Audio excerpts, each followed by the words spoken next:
Howdy folks, my name is Mo. This is Resell Niche. This is where we discuss everything to do with reselling, eBay, Amazon, and other places where you can buy and sell stuff online. Today we're going to be discussing how to deal with an eBay or an Amazon customer service rep over the phone. And this is assuming that you're making a phone call. I understand that you could use eBay for business online for eBay, or you could go through Amazon Seller Central if you like to deal with your issue that way. This is assuming you're making a phone call. So I have 6 different key points that I'd like to outline. And then at the end, I'm going to go through one Amazon issue that I had and had a semi-resolution with. Let's get right into it. Number 1, know your problem and know it inside out before you pick up the phone. I'm kind of talking to myself here. I do this a lot. Halfway through or 20 seconds into the call, you figure out, wait a second, what was I talking about? What, did I have this, that, and you don't know what you're talking about. You've wasted your time, you wasted the rep's time, and you might as well have not called and just waited a little bit, jotted down a few notes, maybe open a few pages, and then taking it that way. If you don't need to call that second, take a breather and figure out what your issue is. You might actually even resolve the issue or figure it out without having to pick up the phone and waste your time. You could make that time, take that time and use it to do something else instead. And okay, number 2, have the question ready ahead and specific emails or listings open. For example, if you're calling for a second time and you already have a case number, have that case open in front of you or the case number in front of you. I know Amazon has a case log that it updates it pretty much instantaneously. Have that open in front of you. In the case of eBay, they'll give you a case number. Sometimes have that number. Also, any emails that are pertaining to it, especially on eBay, because sometimes the rep will ask you to go back a lot. He'll ask you or she will ask you for the order number, the case number. Is there a return number? What was the issue exactly? What did you, and then they'll go back and they'll check things. So you don't want that.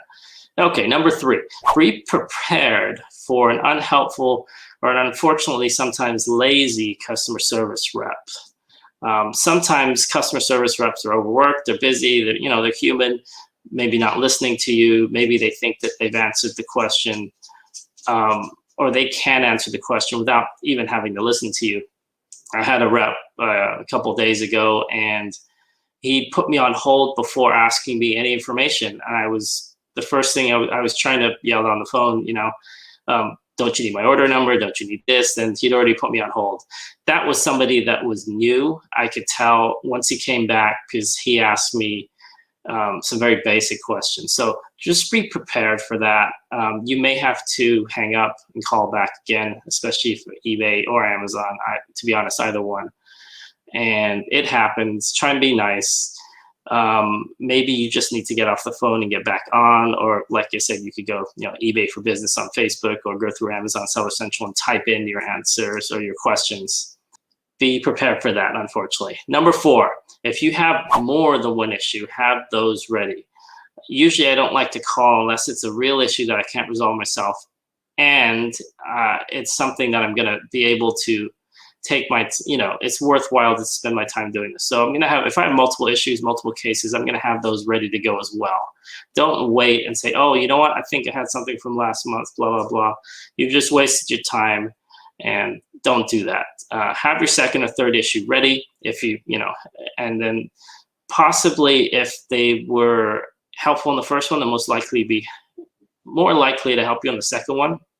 I'm not saying bring up that they have survey requests at the end of the call, but they will most likely say, you know what, if you do get a survey text message or email, we'd appreciate it if you left us a good review. Just remember that they want to do a good job for you. So if you can help yourself, help them help you, if that makes any sense, then just remember that, and then just have it all ready to go. All right, number 5. Don't take your aggression out on the customer service rep. Again, I'm speaking to myself here, most likely. I've done this in the past. It doesn't end up well at all. Even if they can't help you at all, that doesn't help anything, because they're just going to hang up. And maybe when you call back, you might get the same person, or you might have to wait online again. on the phone again. It's just a big waste of time. Don't do that. If you feel you're getting nowhere, like I said in the previous query question, hang up, get another rep. Most likely you'll get a different rep. Sometimes, you know, they can try and help you and they don't have an idea. They'll ask you questions that you can tell they don't understand how to answer the question. Like I had somebody yesterday asking me to check this section, type this section into the help section of the page so I can look it up myself. And then as soon as you hear that kind of stuff, it's time to end the call. You can escalate an issue for a more knowledgeable person, but remember that a lot of times people could take that as being aggressive and they could just put you on hold and never come back. Or when the rep comes on the phone, maybe it's a rep, maybe it is their manager. You don't know what they've told that rep, and that manager sometimes will come on and be maybe not as helpful as you think they might be, just because they're maybe a higher level or a different department or whatever.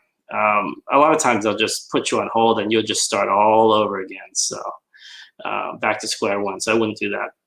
All right, number 6, try and end the call no matter how badly it went with some sort of resolution. What I mean by that, whether it's getting a case number so you can follow up with eBay, or having on Amazon, making sure that they update the case logs, which is very easy for them to do. You can see it like basically instantaneously. So have them update that. In eBay's case, of course, you might want to jot down a few notes, the case number if they give you that, which is not always that beneficial, but at least if you get something, it helps the next rep if you have to speak to one. And Amazon always likes to resolve cases. It might not be that same day, but they like to resolve regardless if the rep was able to help you or not. It will say something in the notes on that case log. Either they close it and they say, oh, we weren't able to do this, or they'll throw it back to you a lot of times and say, you know, seller needs to do X, Y, and Z. So just see if you can get a resolution that's helpful to you, or get off the phone and then try again. All right, so here's an example of one that I had this week. I was dealing with Amazon. I was on the last shipment. It was a small VHS cassette that would not, the label wouldn't print out. USPS, for whatever reason, was not an option. I think it's because there was an address issue, but whatever, it was a 7-ounce video cassette. Couldn't get a USPS label to print out. When I went to PayPal, which I did before I spoke to them, to try and print out a label, they had the same issue. So I think it was an address issue. So when I called the rep, within about 20 seconds, I could tell that the guy did not really understand how to help me.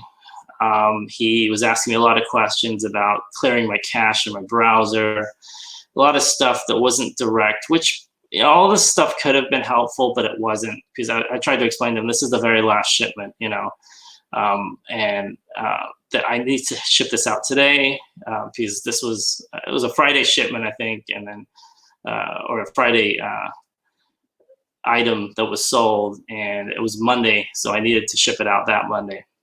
So anyway, so long story short, I could tell he didn't know how to help me.